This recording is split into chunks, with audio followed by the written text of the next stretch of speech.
ಸ್ವಭಾವ ಅಸುರ, ಜಾತಿ ರಾಕ್ಷಸ ಅಂತ ಹೇಳಿದ್ರೆ ಅಸುರ ರಾಕ್ಷಸ ಒಂದೇ, ವ್ಯತ್ಯಾಸ ಉಂಟಲ್ಲ. ಇದು ಅಪ್ಪ ತಂದೆ ಎರಡು ಒಂದೇ ಅಂತ ನಾವು ಪರವೂರಿಗೆ ಹೋಗುವಾಗ ನಿಮ್ಗೆ ಒಂದೇ ಕಾಣ್ತದೆ, ನಮ್ಮ ಒಳಗೆಲ್ಲ ತುಂಬ ತುಂಬ ವ್ಯತ್ಯಾಸ ಉಂಟದು. ಇದರಲ್ಲಿ ಬಂದವರೆಲ್ಲ ಒಂದೇ ಜಾತಿಯವರಲ್ಲ, ಬೇರೆ ಬೇರೆ ಕಾಣಲಿಕ್ಕೆ ನಿಮಗೆ ಕಾಣುವ ಪಕ್ಕದ ರಾಕ್ಷಸರಾಗಿ ಕಾಣ್ತಾರೆ. ಇದರಲ್ಲಿ ರಾಕ್ಷಸರಿದ್ದಾರೆ, ರಾತ್ರಿ ಇದ್ದವರಿದ್ದಾರೆ, ಕುಣಪ ಭಕ್ಷಕರಿದ್ದಾರೆ. ಅದೇ ಕುಣಪ ಪಕ್ಷದ ಹಣ ತಿನ್ನುವವರು ಅಂತಲೇ. ಹೌದೌದು, ಕುಣಪ ಪಕ್ಷಕ ಹಣ ತಿನ್ನುವ ಅವನ ನೋಡೋದು ಹಾಗಂತ. ಅವ ಶುದ್ಧ ರಾಕ್ಷಸ, ಶುದ್ಧ ಹಣ ತಿನ್ನುವ ಶುದ್ಧ ರಾಕ್ಷಸ. ಹಾಗೆ ಬೇರೆ ಬೇರೆ ಇದ್ದೇವೆ ನಾವು. ಪರವೂರಿಗೆ ನೋಡಲ್ಲ ಒಟ್ಟ ಒಂದೇ ಜಾತಿ ಅಲ್ಲಿ ಬೇರೆ ಬೇರೆ ಉಂಟು. ನಿಮ್ಮ ಹೆಸರು ಗೊತ್ತಾಯ್ತು? ಇವರು ಜಂಬಾಸುರ.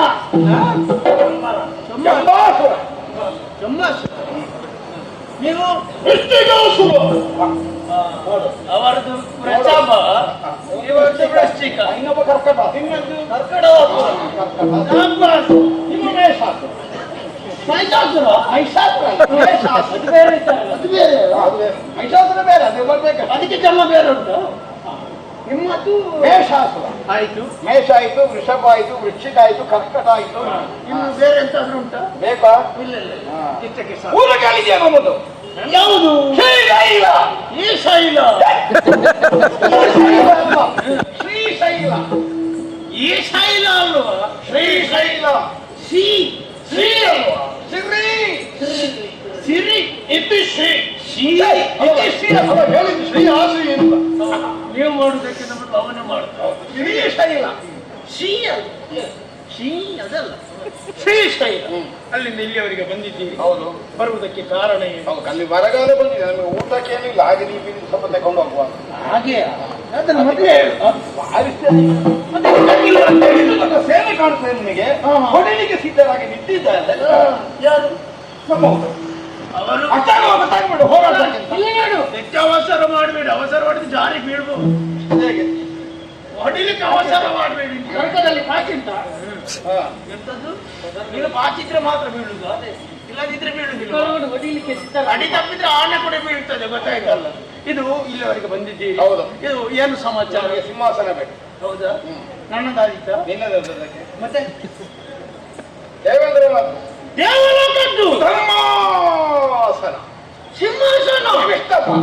ನಿಮ್ಮದು ಯಾವ ಪ್ರಸಂಗ ಬಂದ್ರು ಇದೇ ಸಮಸ್ಯೆ. ಅದರಲ್ಲಿ ಯಾರಿದ್ದಾನೆ ಈಗ? ಯಾರು?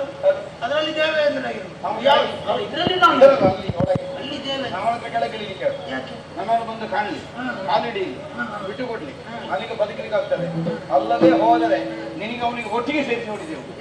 ನಿಮ್ಗೆ ಎಲ್ಲರದ್ದು ವಿಷಯ ಒಂದೇ ವಿಷಯ ಬರುದು. ಯಾಕೆಂದ್ರೆ ಇದು ಮುಗಿಯದ ಪ್ರಸಂಗ. ಅವರನ್ನು ಇಳಿಸಿ ಯಾರು ಬಂದ್ರು ನೀವು ಕುಳಿತುಕೊಳ್ಳಿಕ್ಕೆ ಬಿಡುವುದಿಲ್ಲ. ಪಾಪಿಗಳು ಎಲ್ಲಿಯವರೆಗೆ ದೇವೇಂದ್ರ ಇರ್ತಾನೆ ಅಲ್ಲಿಯವರೆಗೆ ನಮ್ಮಂತ ಬಂದು ಒಬ್ಬ ರಾಕ್ಷಸ ಆಳ್ವಿಕೆ ಮಾಡ್ಲಿ, ಮತ್ತೆ ಯಾರಾದ್ರೂ ರಾಕ್ಷಸ ಬರ್ತಾನೆ. ನಿಮ್ಗೆ ನೇರ ಬರ್ಲಿಕ್ಕೆ ಯಾಗ ಮಾಡ್ಲಿ ಬರ್ಲಿಕ್ಕೆ ಸುಲಭದಲ್ಲಿ ಯಾಗ ಮಾಡುದು ಎಲ್ಲವೂ ಸುಲಭದಲ್ಲಿ ಆಗಬೇಕು. ಇರ್ಲಿ, ಇಲ್ಲಿವರೆಗೆ ಬಂದಿದ್ದೀರಲ್ಲ, ಈಗ ನಿಮಗೆ ಹೆದ್ದರಿ ಅಲ್ಲ, ನಿಮಗೆ ಹೆದ್ದರಿ, ನಿಮಗೆ ಹೆದ್ದರಿ ಅಲ್ಲ. ನಾನು ಯಾಕೆ ನೀವು ಬರುವಾಗ ಹಾಗೆಯೇ ಬರುವುದಿಲ್ಲ. ಶಂಕರನನ್ನು ಮೆಚ್ಚಿಸಿ, ಚಂದ್ರಕಾಂತನನ್ನು ಮೆಚ್ಚಿಸಿ, ನಿಮಗೆ ಶ್ರೇಯಸ್ಸ ಆಗಲಿ ಅಂತ ವರವನ್ನು ಪಡ್ಕೊಂಡು ಬರ್ತೀರಿ. ಎಲ್ಲವೂ ಅಕ್ಷಯವಾಗಲಿ ಅದು ನಾನು ಹೇಳೋದಕ್ಕೆ ಅವನೇ. ಹೌದಾ? ಅದಕ್ಕೋಸ್ಕರ ಮಾತ್ರ ಈಗ ನನಗೆ ಸತ್ಯ ಹೇಳಬೇಕಿದ್ರೆ ಹೊಡೆಯಲಿಕ್ಕೆ ಮನಸ್ಸುಂಟು, ಆದ್ರೂ ಹೊಡೆಯುವುದಿಲ್ಲ. ನಿನಗೆ ಕೆಲಸ ಹೊಡೆಯಬೇಕವ. ಅದಕ್ಕೆ ನಾನು ಅದಕ್ಕೆ ಬರ್ತಿದ್ದೆ. ನೀವು ನಿನ್ನ ಉದ್ಯೋಗ ಅಂತ ಅದೇ ನಾನು ಅದಕ್ಕೆ ಪ್ರಸಂಗ ಮಾಡುವುದಿಲ್ಲ ಅಂತ ಹೇಳಲಿಕ್ಕೆ ಬಂದು. ಈಗ ನೀವು ನಿನ್ನ ಕರ್ತವ್ಯ ಅಂತ ಇಲ್ಲಿ ದ್ವಾರ ಕಾಯುವುದಲ್ಲ, ದ್ವಾರ ಪಾಲಿಸಿ. ಗೊತ್ತಾಯ್ತು? ಉಂಟಾ ನಿಮ್ಮಲ್ಲಿ? ಉಂಟಾ? ಉಂಟು. ಪಾಲಿಸ್ಲಿಕ್ಕೆ, ದ್ವಾರ ಪಾಲಿಸ್ಲಿಕ್ಕೆ, ಕಾಯ್ಲಿಕ್ಕೆ ಅಲ್ಲ. ನಿಮ್ಮಲ್ಲಿ ಆದ್ರೆ ಕದ್ದುಕೊಂಡು ಹೋಗ್ಬೋದು, ಅದಕ್ಕೋಸ್ಕರ ಕಾದು ಕುತ್ಕೊಳ್ಬಹುದು. ನಮ್ಮಲ್ಲಿ ಕದ್ದುಕೊಂಡು ಹೋಗುದಿಲ್ಲ, ನಾವು ಕಣ್ಣು ಬಿಟ್ಟೇ ಇರ್ತೇವೆ. ಹಾಗಾಗಿ ಪಾಲಿಸಿ ಬಂದವರನ್ನು ವಿಚಾರಿಸಿ ಯಾರು ಏನು ಅಂತ ತಿಳಿದುಕೊಂಡು ಅಲ್ಲಿಗೆ ಹೋಗಿ ವಿಚಾರ ಮುಟ್ಟಿಸ್ಲಿಕ್ಕೆ ಸಂದೇಶ. ಈಗ ಗೊತ್ತಾಯ್ತು, ಇಷ್ಟು ಹೊತ್ತಾದ್ಮೇಲೆ ಗೊತ್ತಾಯ್ತು. ನನಗೆ ಗೊತ್ತಾಗ್ಲಿಲ್ಲ ಯೋಜನೆ ಸಂದೇಶ. ಇಲ್ಲಿಂದ ಅಲ್ಲಿ ಹೋಗಿ ಹೇಳುತ್ತೇನೆ. ಅವರು 18 ಜನವೇ ಸ್ವಲ್ಪ ಮೆಲ್ಲ, ನೀನೇನು ಅಷ್ಟು ಜೋರು ಮಾತಾಡುದು? ನಾನು ಹೋಗುತ್ತೇನಲ್ಲ, ನಾನು ಹೋಗಿ ಮುಟ್ಟಿಸ್ತೇನೆ.